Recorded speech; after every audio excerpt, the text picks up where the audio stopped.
Exercício 1. As pesquisas sobre materiais utilizados em equipamentos esportivos são direcionadas em função dos mais diversos fatores. No ciclismo, por exemplo, é sempre desejável minimizar o peso da bicicleta, para que se alcance o melhor desempenho do ciclista. Dentre muitas, uma das alternativas a ser utilizada seria inflar os pneus das bicicletas com gás hélio, por ser bastante leve e inerte à combustão. Constante universal dos gases vale 0,082 atm litro por Kelvin mol.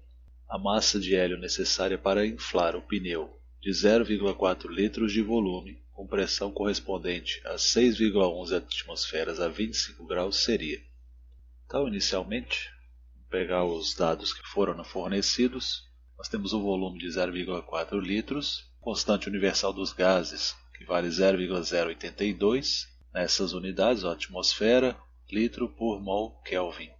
Pressão de 6,11 atmosfera e temperatura de 25 graus Celsius. Lembrando que ao trabalhar com gases, nós trabalhamos com temperatura absoluta, a escala Kelvin. Como é que a gente converte graus Celsius para Kelvin? Você vai pegar a temperatura Celsius e somar 273. Então, 273 mais 25, 298 Kelvin. Agora, utilizando a equação geral dos gases, ou equação de Clapeyron, nós temos que PV é igual a nRT, ou seja, a pressão vezes o volume é igual ao número de mols vezes a constante universal dos gases vezes a temperatura absoluta. Como ele está pedindo massa, para a gente encontrar massa, a gente primeiro acha o N, que é o número de mols, que na química nós temos uma grandeza chamada massa molar, e ela correlaciona a massa com o número de mols. Então, se eu pegar esse RT que está multiplicando o N e jogar para o outro lado, ele passa dividindo. Então, para me encontrar o N, eu vou pegar pressão vezes o volume e dividir pela constante universal dos gases vezes a temperatura Kelvin. Então, substituindo os valores que foram fornecidos, temos 6,11 atmosfera, 0,4 litros, 0,082 é o valor da constante, 298 temperatura que nós convertemos para Kelvin. Então, 6,11 vezes 0,4 dá 2,444, 0,082 vezes 298 dá 24,436. Aqui estou mostrando as unidades que estão sendo cortadas, com uma multiplicação e divisão. Em cima e embaixo a gente pode cortar. E o mol está lá embaixo. Então ele é uma fração de uma fração. O que acontece? Você conserva a primeira, multiplica pelo inverso da segunda. Ou seja, o mol vai subir. Essa é a unidade que vai sobrar. Então, fazendo a divisão aqui, deu 0,1 mols. Como é que a gente vai transformar então esse mol em massa? Nós vamos na tabela periódica, vamos localizar o elemento hélio. Ele está na família 18, na última coluna, ele é o primeiro elemento lá em cima. E lá a gente acha dois números. O maior sempre é a massa, 4,002602. Então eu vou arredondar para 4. Sempre que nós trabalharmos com essa massa da tabela, nós vamos ter a massa molar, ou seja, a massa para 1 mol. Então a massa molar do hélio é 4 gramas por mol. Utilizando essa informação, nós usamos uma regra de 3 para fazer conversão. Como assim?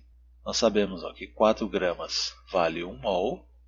Nós queremos saber qual é a massa de hélio que nós vamos colocar na bicicleta, sendo que lá dentro calculamos que tem 0,1 mol. Então, multiplicando cruzado e resolvendo a equação do primeiro grau, deixando o x sozinho, jogando o resto para o outro lado, invertendo a operação, nós achamos que dá 0,4 gramas. Então, resposta dá 1, letra A de aluno. 2. Com relação ao modelo cinético dos gases, marque a alternativa correta. A letra A. Segundo esse modelo, as moléculas de um gás estão em constante movimento, retilíneo, desordenado, colidindo de modo perfeitamente elástico, ou seja, ao colidir ela transfere a energia para outra partícula com as paredes do recipiente no qual se encontra. Então a letra A é a definição que nós temos aí do modelo do gás perfeito. Então é a resposta correta do exercício.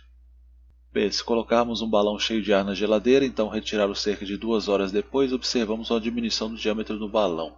Quando a gente resfria o gás, a tendência é que ele se contraia. O problema aqui é que provavelmente essas 2 horas não são suficientes para causar essa contração, porque não dá para ter certeza que 2 horas consigam fazer esse efeito. Então, é uma questão dessa B é meio duvidosa.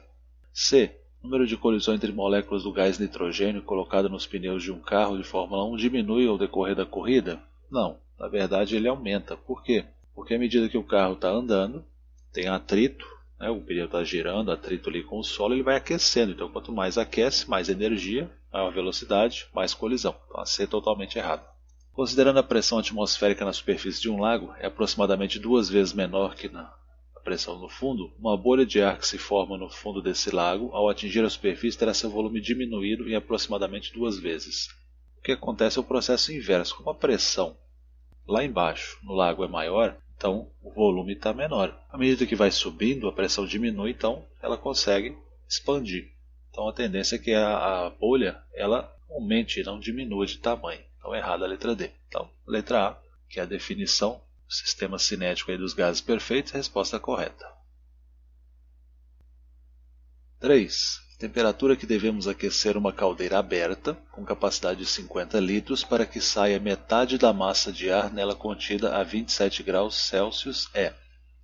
Então o que nós temos? Nós temos duas situações. Nós temos a situação inicial, a temperatura inicial de 27 graus Celsius. Ele quer saber qual é a temperatura final para que, mantendo o mesmo volume, nós tenhamos aí metade da massa contida.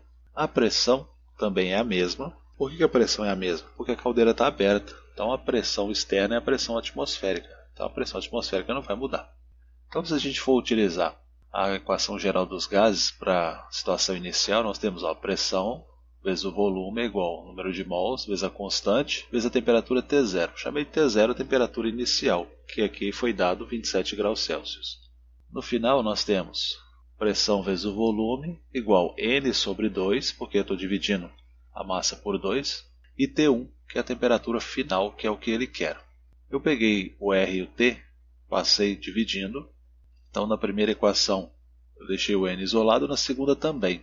Então, como tem N e N, número de mols são iguais, eu igualei as duas equações. O 2 que estava dividindo o N passou multiplicando, está ele aqui em cima. Então, igualando as duas equações, eu posso cortar as grandezas que são iguais. Cortei a pressão, cortei o volume, cortei a constante. São valores iguais. O que sobrou? Multiplicando cruzado aqui, ficou 2 vezes T0 igual a T1. Qual que é o valor da temperatura inicial? Ele me deu 27 graus. Lembrando que a gente tem que passar para Kelvin, então nós temos que somar 273. Então, a temperatura inicial é 300 Kelvin. Então, T1 vale 2 vezes o valor de T0, que é a temperatura inicial. Então, T1 vale 2 vezes 300, que são 600 Kelvin. Como a resposta está em graus Celsius, agora a gente vai ter que voltar, transformar em temperatura Celsius novamente. Então, qual que é a relação? A temperatura absoluta é 273 mais temperatura Celsius. Qual é a temperatura absoluta no final? 600. Então, 600 igual a 273 mais graus Celsius. O 273 estava somando, joga para o outro lado, subtraindo, invertendo a operação sempre que troca de lado na equação. Então, 600 menos 273 é igual a 327. Então, a resposta é a letra B, de bola. 4. Em hospitais, o gás oxigênio é armazenado em cilindros com volume de 60 litros, a uma pressão de 150 atmosferas. Considerando a temperatura constante, responda às questões. Qual o volume metro cúbico ocuparia o oxigênio contido em um cilindro a uma pressão de 760 mm de Hg? Então nós temos aqui um sistema inicial e um sistema final. Então o sistema mudou ao longo do exercício. Qual foi a mudança? A pressão. A pressão caiu de 150 atm para 760 mm de Hg. 760 mm de Hg é a pressão que corresponde a 1 atmosfera. Então a pressão passou de 150 para 1. Então o que nós temos? Usando a equação geral, pressão inicial vezes o volume inicial é igual a N vezes R vezes T. Por que eu não coloquei temperatura inicial? Porque ele falou que a temperatura é constante, então ela não muda. Então a mesma temperatura, eu deixei T mesmo.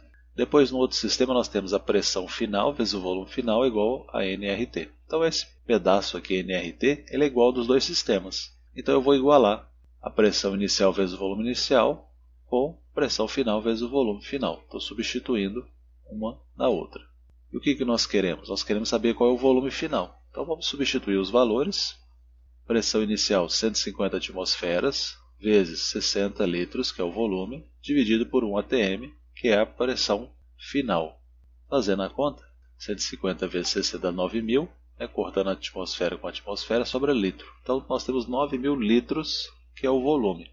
Mas ele pediu passar para metro cúbico. Passar para metro cúbico, 9.000 litros são 9.000 decímetros cúbicos. Para passar para metro cúbico, a gente vai dividir por 1.000. Tá? O metro cúbico é a unidade maior. Passando da unidade menor para a unidade maior, a gente divide. Como nosso sistema de medida é decimal, a gente sempre multiplica ou divide por 10. Mas aqui é cúbico, é elevado a 3. Então é 10 vezes 10 vezes 10, que é 1.000. Então eu cortei 3 casas para passar para metro cúbico. Então, resposta letra A de aluno, 9 metros cúbicos é o volume que vai ser ocupado por esse gás oxigênio quando a pressão deixar de ser 150 atmosferas e passar para 1 atmosfera. 5. Dois recipientes idênticos mantidos na mesma temperatura contêm o mesmo número de moléculas gasosas. Um dos recipientes contém hidrogênio, enquanto o outro contém hélio. Qual das afirmações abaixo é correta? Então, para resolver o exercício, é bem simplesinho esse, a gente tem que lembrar de uma regrinha, que é a hipótese de Avogadro. O que a hipótese de Avogadro diz? Quando nós temos aí os dois recipientes submetidos à mesma pressão e temperatura, a quantidade de gás lá dentro é a mesma. Então olha o que o exercício afirmou, que a temperatura está igual e a quantidade está igual. O que está faltando? Que a pressão seja igual, que corresponde à hipótese de Avogadro. Então, a pressão é a mesma nos dois recipientes, letra B, é o que a gente precisa para que isso seja verdade. Então, resposta à questão 5, letra B de bola.